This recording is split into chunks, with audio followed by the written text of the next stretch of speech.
कहानी को आगे समझने के लिए इस कहानी का पहला भाग जरूर सुनें।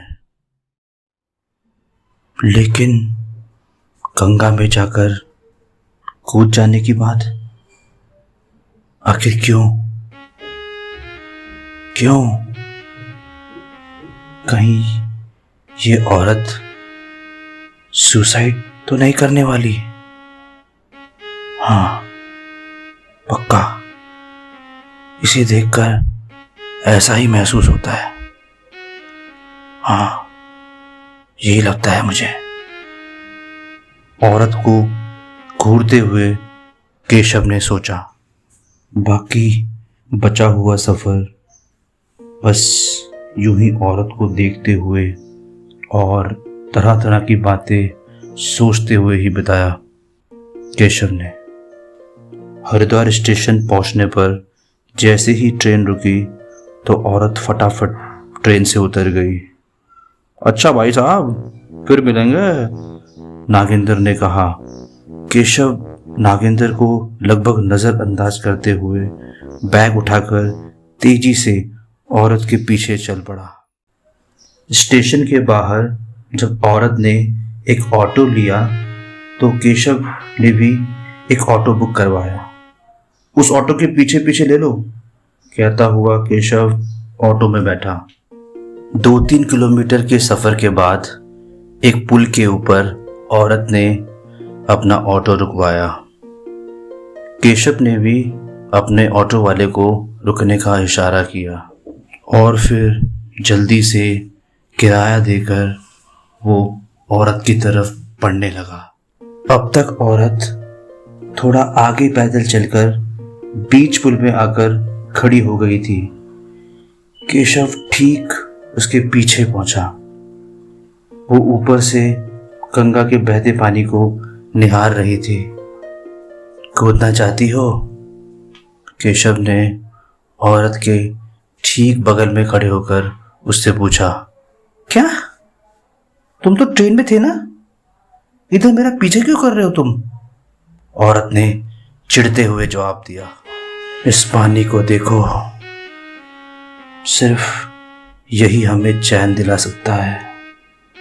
बहुत मुश्किल है इस दुनिया में जीना। परेशान हो गया हूं मैं, और मुझे पता है तुम भी थक चुकी हो। औरत के एकदम करीब आकर केशव बोला। तुम क्या अनाप शनाप बक रहे हो कौन तुम? पीछे हटो। औरत ने केशव को धक्का मारा। पास से गुजर रहे कुछ लोग ये देखकर वहां रुक पड़े। चैन चाहिए ना? चलो कूद पड़ते हैं। बिलीव मी, तुम्हें अपने कष्टों से छुटकारा ऐसे ही मिल पाएगा। कहते हुए केशव ने औरत का हाथ दबोच लिया।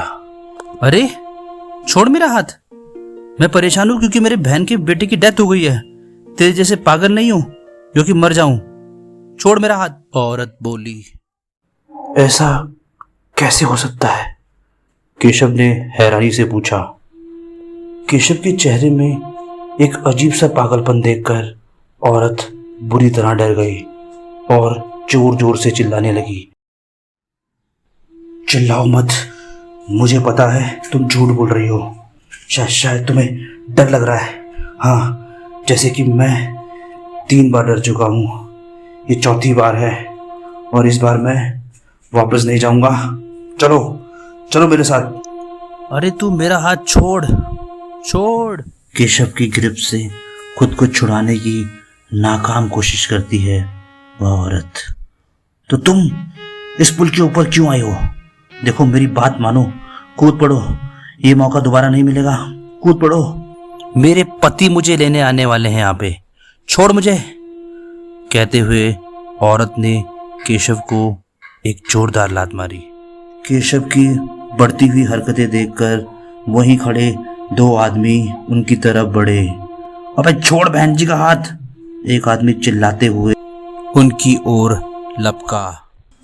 अपनी तरफ बढ़ते हुए आदमियों को देखकर केशव ने औरत का हाथ छोड़ दिया। वो एक भ्रम की दुनिया से बाहर आ चुका था। वो समझ चुका था कि उसने औरत को समझने में बहुत बड़ी गलती कर दी थी। हरिद्वार से देहरादून केशव अपनी जीवन लीला समाप्त करने के मकसद से ही आया था।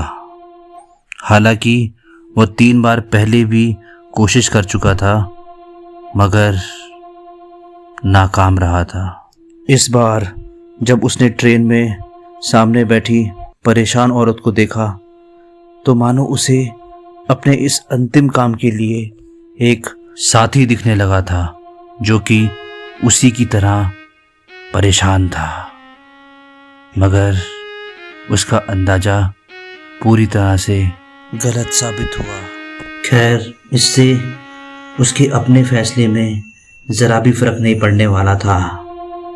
उसने आंखें बंद की और करीब आते हुए आदमियों के आने से ठीक पहले तेज बहती हुई गंगा नदी में छलांग लगा दी।